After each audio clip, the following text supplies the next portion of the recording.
एक छोटे से गांव में एक रहस्यमयी महल था जिसे लोग भूल भुलैया कहते थे। यह महल अपने जटिल रास्तों, अजीब संरचनाओं और डरावने किस्सों के लिए मशहूर था। कहा जाता था कि जो भी इस भूल भुलैया में गया वह कभी वापस नहीं आया। महल करीब 200 साल पुराना था। इसे एक सनकी राजा ने बनवाया था जो अपनी दौलत को छुपाने और दुश्मनों को भ्रमित करने के लिए इसे इस्तेमाल करता था। किंवदंती थी कि राजा ने अपनी मृत्यु से पहले अपनी आत्मा को महल में कैद कर दिया था ताकि कोई उसकी दौलत तक न पहुंच सके। रवि और उसके 3 दोस्त सुमन, विक्रम और नेहा एक व्लॉग के लिए गांव की लोक कथाओं पर काम कर रहे थे। उन्हें महल के बारे में सुनने के बाद वहां जाने की उत्सुकता हुई। गांव वालों ने उन्हें रोकने की बहुत कोशिश की, लेकिन वे नहीं माने।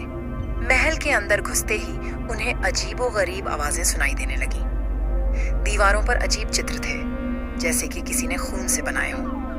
अचानक उन्हें एक गहरी गूंजती हुई हंसी सुनाई दी। नेहा ने डरते हुए कहा, यहाँ कुछ गलत है, हमें वापस जाना चाहिए। लेकिन रवि ने कहा, यह सिर्फ पुरानी कहानियों का डर है, चलो अंदर देखते हैं। महल के अंदर हर रास्ता एक जैसा लग रहा था। वे रास्ता भूल गए। विक्रम को लगा कि कोई उसका पीछा कर रहा है। नेहा ने देखा कि एक परछाई उनके चारों ओर घूम रही थी। सुमन को ऐसा लगा कि उसकी गर्दन पर किसी ने हाथ रखा। जैसे ही वे एक बड़े कक्ष में पहुंचे, वहां एक पुरानी कुर्सी पर राजा की आत्मा दिखी। उसके हाथों में तलवार थी और वह डरावनी हंसी हंस रहा था। उसने कहा, यहाँ से कोई वापस नहीं जा सकता।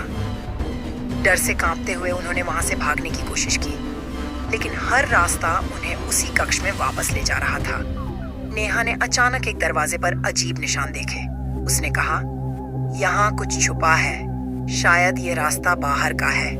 उन्होंने दरवाजा खोला और खुद को एक गहरे कुएं के पास पाया। कुएं से किसी महिला की चीखें आ रही थीं। तभी राजा की आत्मा वहां प्रकट हुई। उसने कहा, यह मेरी दुनिया है, तुम इसे छोड़ नहीं सकते। रवि ने अपनी जेब से एक पुरानी माला निकाली जो उसे गांव के पुजारी ने दी थी। माला देखते ही आत्मा चिल्लाने लगी और गायब हो गई। अचानक महल का वातावरण बदल गया और उन्हें बाहर का रास्ता दिखने लगा। वे किसी तरह महल से बाहर निकल गए। बाहर आने पर उन्होंने देखा कि वे पूरी रात भूल भुलैया में फंसे रहे थे। गांव वाले उनकी हालत देखकर चौंक गए।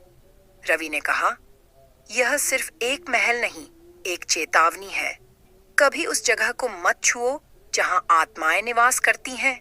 इसके बाद उन्होंने तय किया कि वे फिर कभी ऐसी जगह पर नहीं जाएंगे। भूल भुलैया की कहानी हमें यह सिखाती है कि लालच और जिज्ञासा कभी-कभी हमें ऐसी जगहों पर ले जाती है जहां सिर्फ भय और मृत्यु का वास होता है।